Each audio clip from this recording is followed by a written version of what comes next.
Smart commerce and management హబ్లో ఇవాళ theories of international trade చూద్దాము. థియరీస్ ఆఫ్ ఇంటర్నేషనల్ ట్రేడ్లో మర్కంటైలిజం అనేది చాలా ఇంపార్టెంట్ టాపిక్. చాలాసార్లు యూజీసీ నెట్ ఎగ్జామ్లో అడిగాడు. చూద్దాం.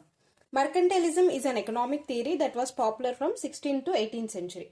ఇది 16th centuries లో వచ్చింది. ఈ మర్కంటైలిజం అంటే ఇది ఒక ఎకనామిక్ థియరీ, అంటే ఆర్థిక సంబంధించిన థియరీ అనమాట. ఇది ఏం చెప్తుందంటే which suggest that A countries power depend on it's wealth, especially in gold and silver. అసలు కంట్రీస్ యొక్క వెల్త్ కానీ కంట్రీ యొక్క పవర్ అనేది, ఎకనామికల్ పవర్ అనేది ఎలా తెలుస్తుంది అంటే ఎకనామికల్గా స్ట్రాంగ్గా ఉందా లేదా అనేది దాని యొక్క కంట్రీస్ యొక్క వెల్త్ మీద డిపెండ్ అయి ఉంటుంది. ఆ వెల్త్ అనేది ఎలా ఉండాలంటే ఒక గోల్డ్ అండ్ సిల్వర్ ఫామ్లో ఉండాలి. Especially gold and silver. అప్పట్లో ఏంటంటే గోల్డ్ అనేది చాలా ఎక్కువగా ఉండేది. సో ఏ కంట్రీలో అయితే గోల్డ్ అనేది ఎక్కువగా ఉంది, సిల్వర్ అనేది ఎక్కువగా ఉందో ఆ కంట్రీ చాలా రిచ్ కంట్రీ అనమాట. International trade according to this contest. Wealth accumulation. అసలు వెల్త్ అనేది ఎలా పెంచుకోవాలి అని చెప్తున్నారంటే country should aim to accumulate as much wealth as possible through trading ద్వారా, అంటే అమ్మకాల ద్వారా. ఓకేనా, అమ్మకాలు ట్రేడింగ్ చేసి దాని ద్వారా వెల్త్ అనేది అక్యుములేట్ చేసుకోవాలని మర్కంటైలిజం చెప్తుంది.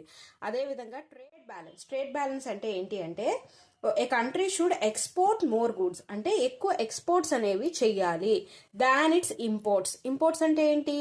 పర్చేస్ చేయడం, వేరే కంట్రీ నుంచి పర్చేస్ చేసే కన్నా వేరే కంట్రీకి సేల్ చేయడం అనేది ఎక్కువగా ఉండాలి. దాని ద్వారా మనం వెల్త్ అనేది మ్యాక్సిమైజ్ చేసుకోవాలి అని చెప్తున్నారు.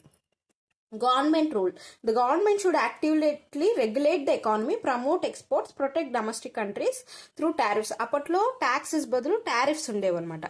అలా ఏం చెప్తున్నారంటే మన ఎకానమీని ఎలా ప్రొటెక్ట్ చేసుకోవాలంటే మనం ఎక్కువ ఎక్స్పోర్ట్స్ చేయాలి, అలాగే ఇంపోర్ట్స్ అనేవి వాటి మీద మనం ఎక్కువ ట్యాక్సెస్ అనేవి ఇంపోజ్ చేయమని చెప్తున్నారు. టారిఫ్స్ అనేవి పెట్టాలి, రెగ్యులేషన్స్ అనేవి పెట్టాలి. త్వరగా మార్కెట్లోకి ఎంటర్ అవ్వాలంటే చాలా రెగ్యులేషన్స్ ఎక్కువ పెట్టేయాలి అని చెప్పేసి మర్కంటైలిజం లా అనేది చెప్తుంది అనమాట. ఈ మర్కంటైలిజం థియరీ దీని ప్రకారం ఏంటంటే ఏ కంట్రీలో అయితే first point gold and silver ఎక్కువ ఉంటే అదే వెల్తెస్ట్ కంట్రీ. అలాగే వెల్త్ మ్యాక్సిమైజేషన్ కోసం ఎక్స్పోర్ట్స్ ఎక్కువ చేయాలి, ఇంపోర్ట్స్ తక్కువ చేయాలి. అలా అంతేకాకుండా గవర్నమెంట్ రెగ్యులేటివ్ రూల్స్ అనేవి ఇంపోర్ట్స్ మీద ఎక్కువ పెట్టాలి, ట్యాక్సెస్ ఎక్కువ ఇంపోజ్ చేయాలి ఇంపోర్ట్స్ మీద అని చెప్పారు. ఈ 3 points గుర్తుంచుకుంటే చాలు మర్కంటైలిజం. ఓకేనా, థ్యాంక్స్ ఫర్ వాచింగ్.